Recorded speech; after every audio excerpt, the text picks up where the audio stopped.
Chers frères et sœurs, j'espère qu'en écoutant ce passage du premier livre des rois, vous avez été quand même un peu émus.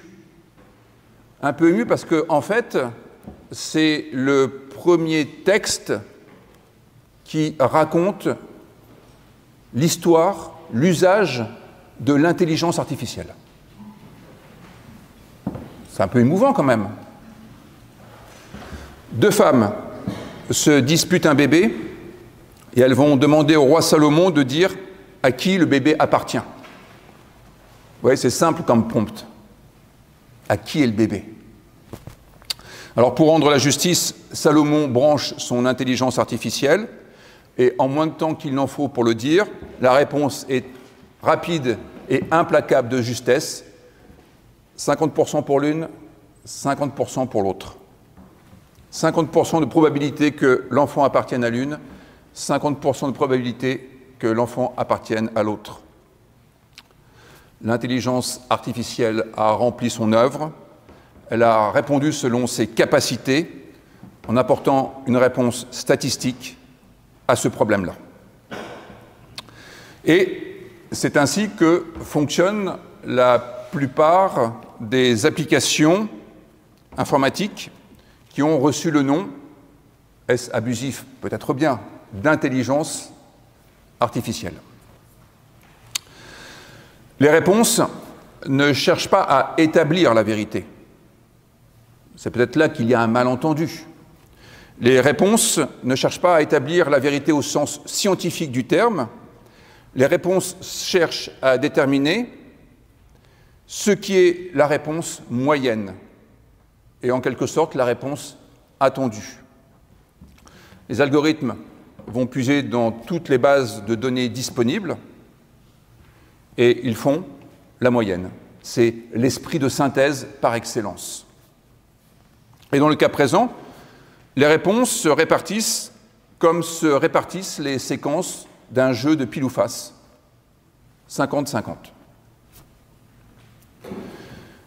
Quand nous utilisons l'intelligence artificielle, nous nous retrouvons dans la situation de ces femmes qui interrogent Salomon et qui se retrouvent avec un résultat statistique. Un résultat qui peut changer au fil du temps. Et c'est assez sympathique de voir d'ailleurs l'évolution des réponses de quelques applications d'intelligence artificielle. Depuis quelques semaines, Victor Hugo n'a plus le prix Nobel de littérature. Ça a été corrigé. Bon, il faut dire que c'était quand même un sacré tour de force de sa part d'avoir un prix qui a été créé quelques années après sa mort. La question n'est pas là. La question est de savoir ce que nous enseigne cette histoire de Salomon. Et je pense que nous pouvons retirer un triple enseignement qui nous sera tout à fait précieux pour les années à venir.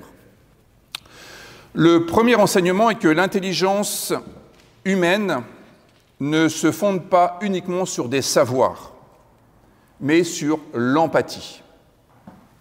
Voyez comme la femme est émue de compassion quand elle entend que l'enfant va être coupé en deux, ce qui évidemment pour elle signifie qu'il va mourir. Et elle prend bien conscience de ce que signifie cette répartition en 50-50. L'intelligence humaine a besoin de l'empathie qui correspond à notre capacité à rejoindre l'autre dans son univers personnel, dans son ressenti, à essayer de comprendre un peu son point de vue et sa vérité personnelle. Salomon, dans la première partie de l'histoire, ne fait preuve d'aucune empathie. Il répondrait de la même manière si on lui demandait à qui appartient un sac de billes ou un Saint-Honoré. Il dirait, on va couper le gâteau en deux et ça sera 50-50. Que ce soit un bébé qui est en jeu ne change rien pour le Salomon doté de cette intelligence artificielle. Ne change rien à son raisonnement, car aucune valeur morale ne rentre en ligne de compte. Il n'y a pas de hiérarchisation des différents éléments du monde. Tout est sur le même plan, tout vaut 1. Sauf si, évidemment, on décide d'élaborer quelques critères de hiérarchisation. Mais ça ne se fait pas automatiquement, ce n'est pas auto-généré. Et c'est ainsi que raisonnent les personnes qui ne font preuve d'aucune empathie. Et au fond, ce qui est intéressant, ce n'est pas tant de porter un jugement sur l'intelligence artificielle que de mieux comprendre le fonctionnement de notre propre humanité. L'empathie n'est pas forcément le bien le mieux partagé au sein de notre humanité. C'est le constat que firent les aumôniers protestants auprès de ceux qui étaient emprisonnés pendant le procès de Nuremberg. Ils se rendirent compte, en discutant avec les officiers allemands qui attendaient leur procès, que beaucoup n'étaient pas dotés d'empathie. Ils étaient tout simplement incapables, non seulement de se mettre à la place de l'autre, ce qui est quand même assez difficile, mais de pouvoir envisager ce que l'autre était en situation de ressentir, d'éprouver, de subir. Des êtres incapables de pouvoir rejoindre l'autre dans leur univers personnel. C'est aussi ce qui arriva à un ouvrier du bâtiment qui eut un accident de travail. Phénomène assez intéressant. Une barre métallique lui traversa le cerveau et il n'en mourut pas.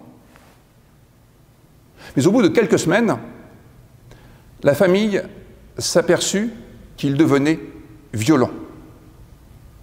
Pas forcément qu'il frappait les gens de sa famille, mais il était violent dans ses attitudes et dans ses réponses.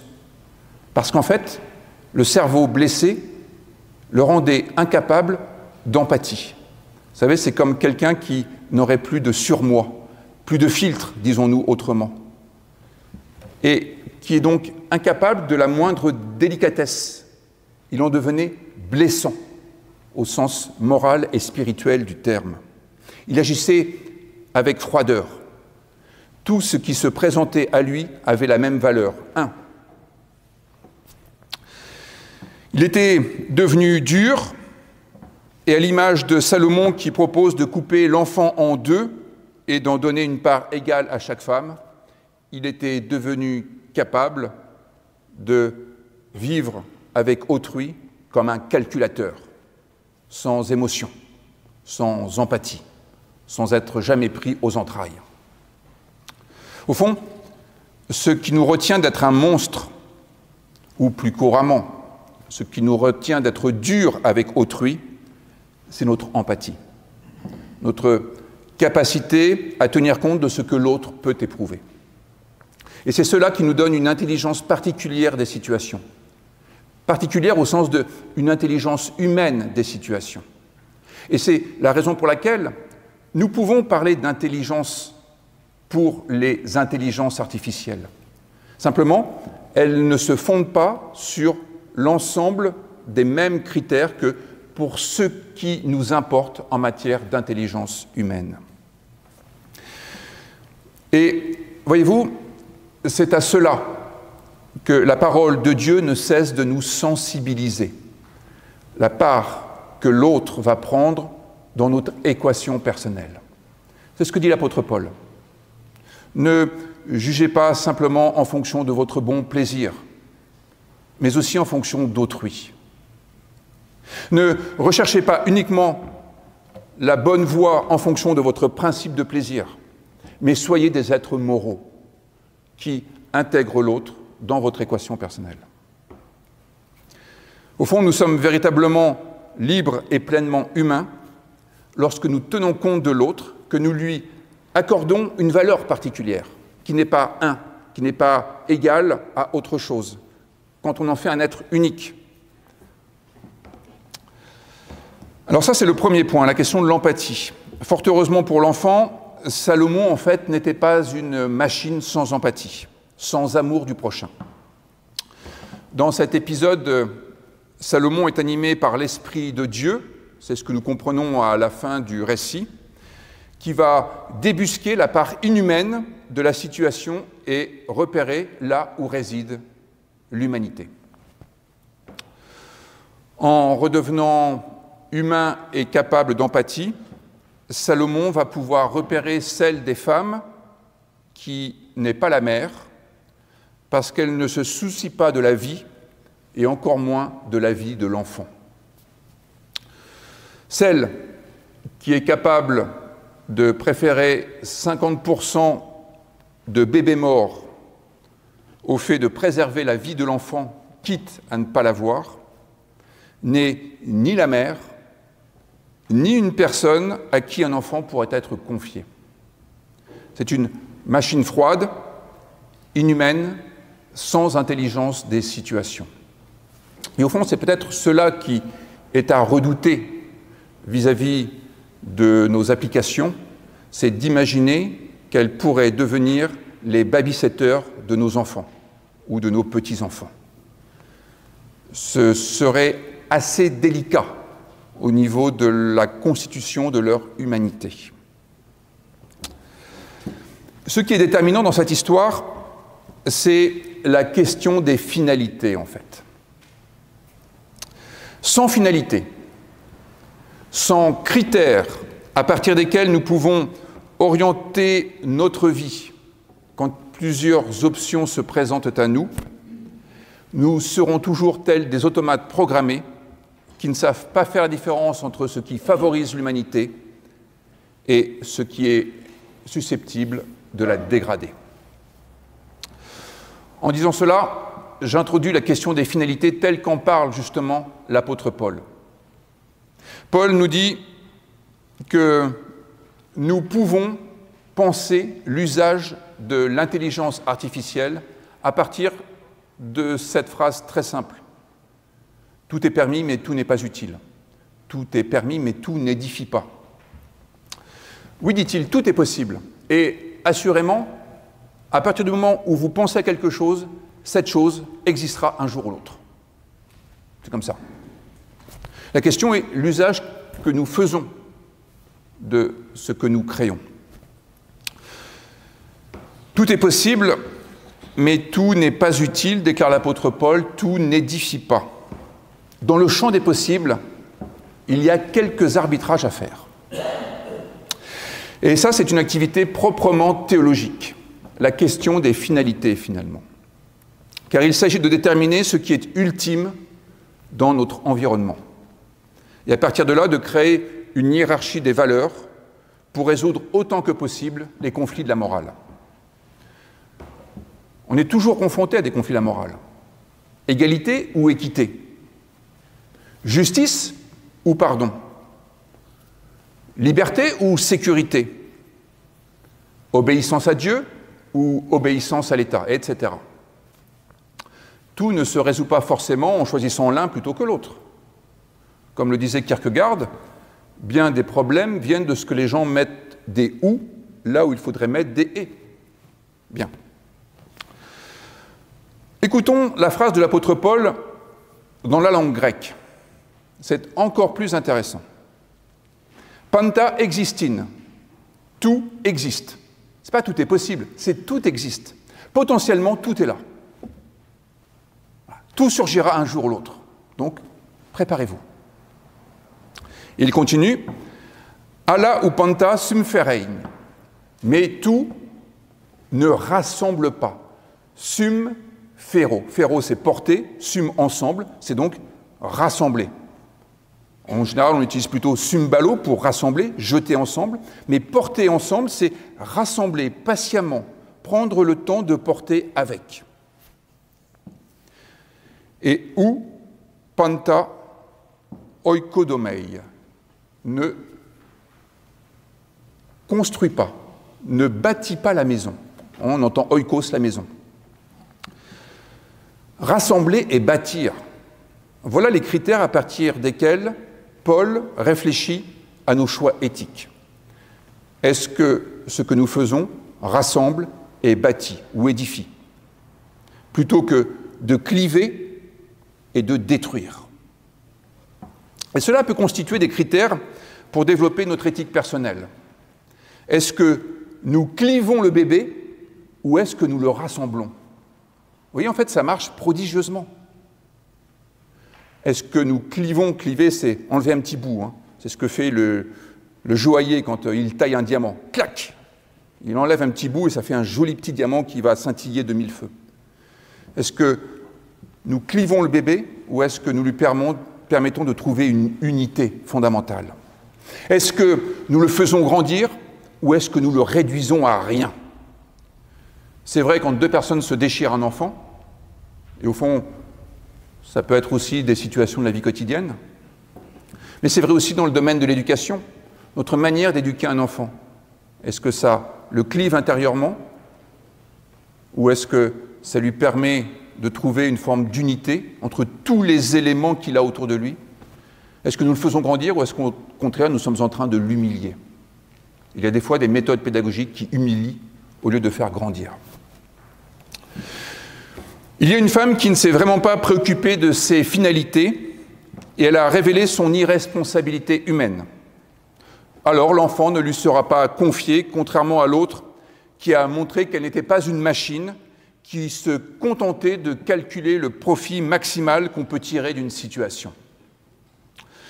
La véritable mère a montré que les finalités qui l'animaient étaient analogues à celles de l'apôtre Paul, rassembler et bâtir. Tous les autres, les professionnels du clivage, les artistes du champ de ruines, sont des machines froides qui n'ont que l'intérêt personnel en ligne de mire, là où la perspective chrétienne, c'est l'altérité, c'est l'universel. De l'empathie, des finalités, et à partir de cela, une légère mise en garde peut-être. Cette petite histoire pédagogique nous permet de porter aussi un regard critique sur le lien que nos sociétés font entre les moyens et les finalités. En l'absence de finalité, bien souvent, les moyens prennent le dessus. Et quand on ne sait pas pourquoi on utilise l'intelligence artificielle, elle, le sait pour vous, en quelque sorte, même si elle n'est pas dotée d'une conscience propre, bien évidemment. En l'absence de finalité, les moyens prennent le dessus, voilà ce que je veux dire.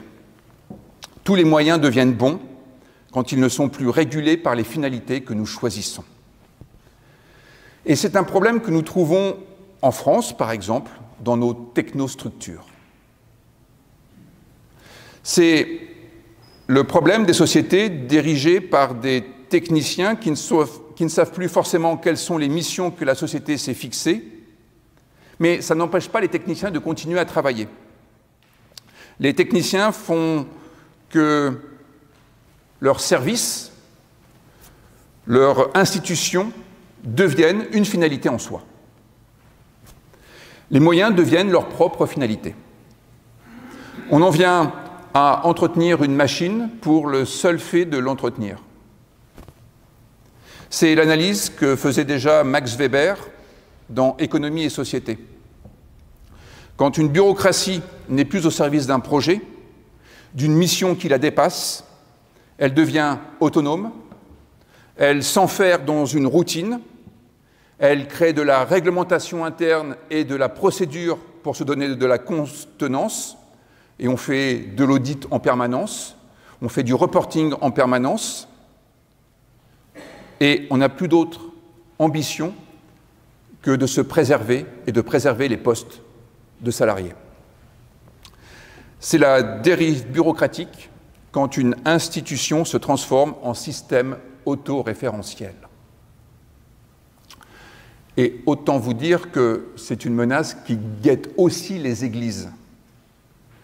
Quand l'Église ne pense plus qu'à assurer son rapport d'activité pour la prochaine Assemblée générale, mais que les activités ne sont plus au service d'une mission qui la dépasse largement.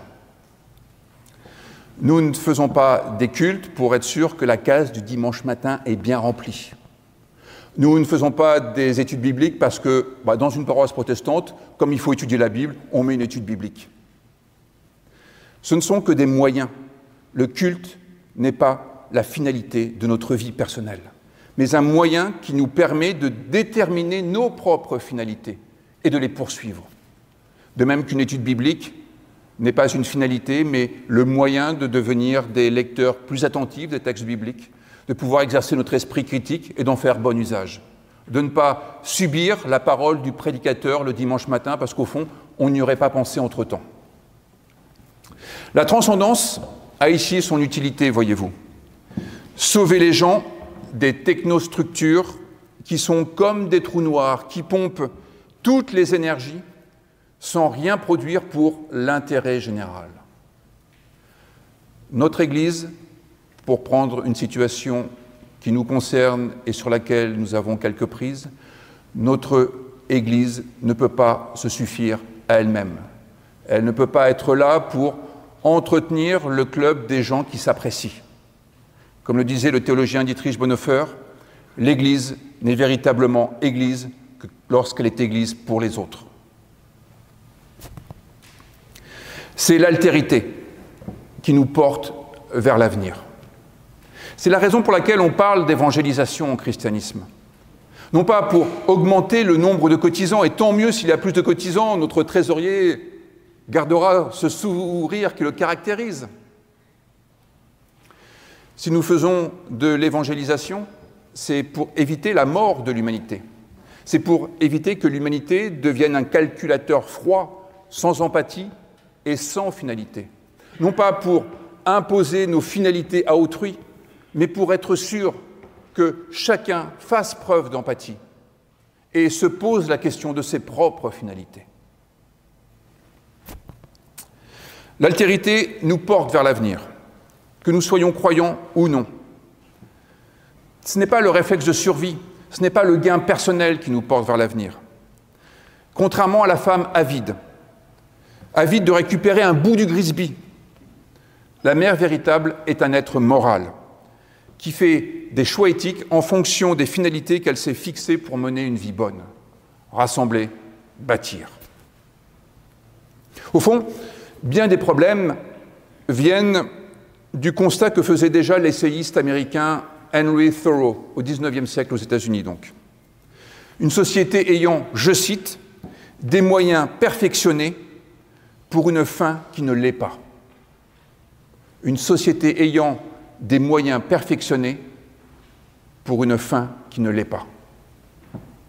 Le pasteur Martin Luther King ne dira pas autre chose lorsqu'il brocardera le fait que nous soyons capables d'aller sur la Lune et que nous n'arrivons toujours pas à vivre comme des frères et des sœurs.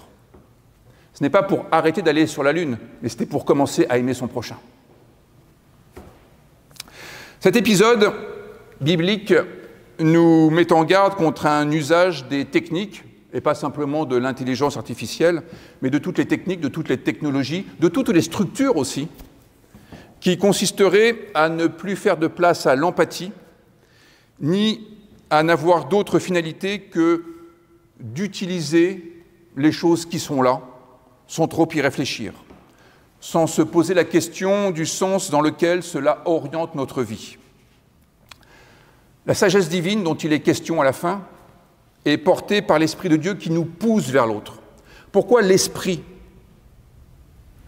se dit-il aussi bien en hébreu qu'en grec, souffle, vent, roar en hébreu, pneuma en grec. Parce que Dieu est ce qui nous porte vers au-delà, vers l'autre, vers autrui. Utilisez les mots que vous voulez, pourvu que ça ne nous laisse pas en l'état, sur place. L'esprit, c'est ce qui nous rend nomades. C'est ce qui fait de nous un hébreu. Je vous rappelle que la racine avar, en hébreu, signifie passer, traverser. L'hébreu est celui qui ne s'arrête pas. Celui qui se fiche en terre, c'est le païen, qui a donné le mot païs, la certitude du sol. C'est tellement étranger aux convictions bibliques. Ainsi donc, cet épisode biblique nous met un peu en garde. Si nous ne faisons pas attention aux autres, qui le fera pour nous? Si nous ne fixons pas nos propres finalités, eh bien, soyez tranquilles, d'autres le feront pour nous. Et si nous ne réfléchissons pas par nous-mêmes, soyez tranquilles, d'autres le feront pour nous. Amen.